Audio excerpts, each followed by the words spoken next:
I was born in a small Spanish village by the sea, which if you don't know is called San Clemente.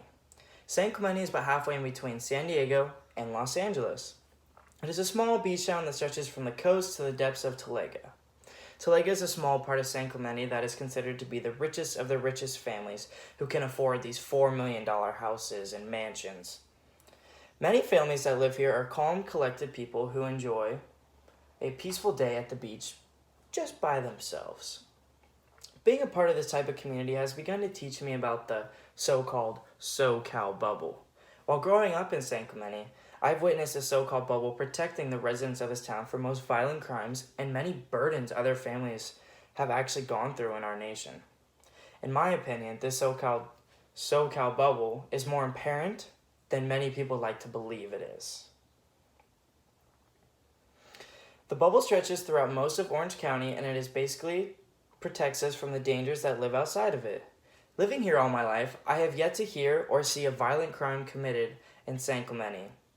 This just proves how living here has almost made most of the citizens oblivious to the ongoing problems in our world. Often this bubble leads the people to expect a higher quality of materialistic belongings as well. One of many examples of this is that approximately 80% of my fellow students that went to the same high school as I did, San Clemente High School of course, for their 16th birthday would receive brand new cars. Although these weren't the typical first cars like a 1998 Toyota Corolla or a 2006 Honda Civic. These were cars such as a brand new Toyota Tacoma, a brand new Jeep Wrangler, a brand new Mercedes, an Audi, anything you could think of a luxury car, that was their first car. Whereas my family is not considered to be a part of this elite bubble. I grew up only having one parent, my mother, loved dearly. Together we struggled day in and day out just to make ends meet. As a result of this, I was granted the option to work in order to afford these luxuries that many kids my age are given in this town, such as money to go get food with them, money to buy my own first car, anything I need throughout the day.